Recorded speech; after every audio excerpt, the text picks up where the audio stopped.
Bismillahirrahmanirrahim. Assalamualaikum warahmatullahi wabarakatuh. Kembali lagi bersama saya Ati Susanti dalam mata pelajaran Project IPAS. Pada pertemuan sebelumnya kita sudah membahas tentang energi dan perubahannya. Oke, pada pertemuan kali ini kita akan berpetualang ke luar angkasa dulu ya, di mana akan membahas tentang materi bumi dan antariksa. Oke, tujuannya mampu menjelaskan matahari sebagai pusat tata surya.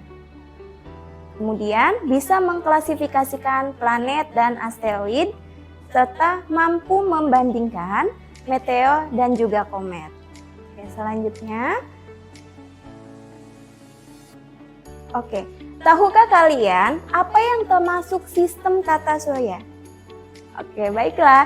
Sistem tata surya merupakan gugusan-gugusan benda langit yang terdiri atas ada matahari yang pertama, kemudian ada 8 planet, asteroid, komet, meteor, dan benda-benda luar angkasa lainnya yang tentunya beredar mengelilingi matahari sebagai pusat tata surya kita.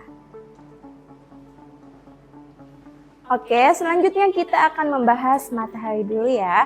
Matahari merupakan pusat tata surya yang dapat memancarkan sinarnya sendiri. Matahari juga merupakan sebuah bintang. Berikut ini adalah bagian-bagian matahari. Yang pertama, ada inti matahari. Inti matahari ini lapisan terletak pada paling dalam. Jadi inti ini terletaknya ada paling dalam. Kemudian lapisan ini juga merupakan lapisan yang paling panas di antara lapisan lainnya. Wah, sudah kebayangkan ya gimana panasnya inti matahari itu. Oke, yang kedua ada zona radiasi. Zona radiasi ini merupakan bagian fotosfer yang menyelimuti inti. Kemudian ada juga namanya zona konveksi. Zona konveksi terjadi energi matahari ke bagian lapisan kronosfer melalui proses konveksi. Selanjutnya ada juga yang namanya fotosfer. Fotosfer ini merupakan bagian permukaan matahari yang mengeluarkan cahayanya hingga mampu memancarkan cahayanya ke seluruh dunia. Oke, selanjutnya ada yang namanya kromosfer. Kromosfer ini juga merupakan lapisan yang bertindak sebagai atmosfernya matahari. Selanjutnya ada juga lapisan yang namanya korona. Merupakan lapisan yang paling luar dari matahari. Nah, ternyata lapisan korona ini juga dapat membentuk sebuah mahkota. Mahkota itu akan tampak ketika apa? Ketika terjadinya gerhana matahari total. Oke, selanjutnya ada juga yang namanya noda matahari, granulasi, dan prominensa. Selanjutnya kita ke planet-planet dulu ya. Nah, coba ada berapa macam planet dalam tata surya kita? Betul sekali, ada 8 planet ya. Yang pertama ada yang namanya Merkurius, Venus, Mars, Bumi, Jupiter, Saturnus, Uranus, dan Neptunus. Nah, untuk memudahkan dalam penghafalan, coba kita mau pakai lagu ya. Nih, gak apa-apa ya, suaranya nggak enak. Yang pertama ada Merkurius, planet terkecil, Venus si bintang fajar, Bumi tempat kita tinggal, Mars adalah si planet merah, Jupiter planet terbesar, Saturnus yang ada cincinnya, Uranus planet yang dingin, Neptunus planet terluar. Nah, mudah kan untuk menghafalnya?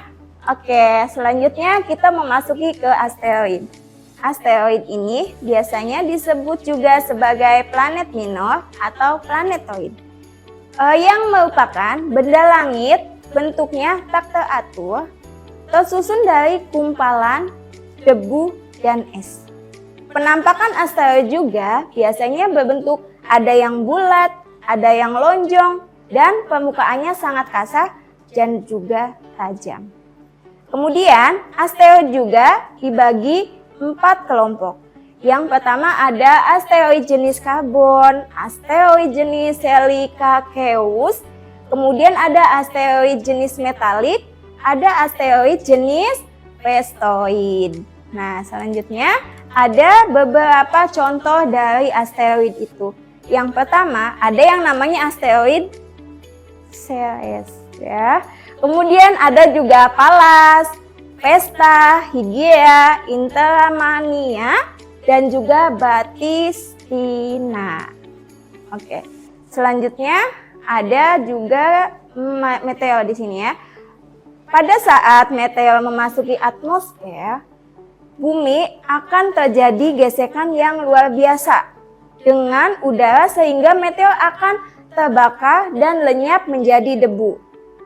Jika sudah sampai ke permukaan bumi, disebut dengan meteorit. Kemudian yang terakhir ada komet. Nah, ternyata komet juga sering disebut sebagai bintang berekor. Ekor komet biasanya terbentuk karena serpihan kristal-kristal es yang terlepas dari badan komet itu sendiri. Komet yang paling terkenal adalah Halley yang dapat teramati dari bumi setiap 76 tahun sekali. Nah, tadi merupakan penjelasan dari sistem tata surya ya. Untuk materi hari ini cukup ya. Sampai jumpa kembali lagi pada pertemuan selanjutnya. Wassalamualaikum warahmatullahi wabarakatuh.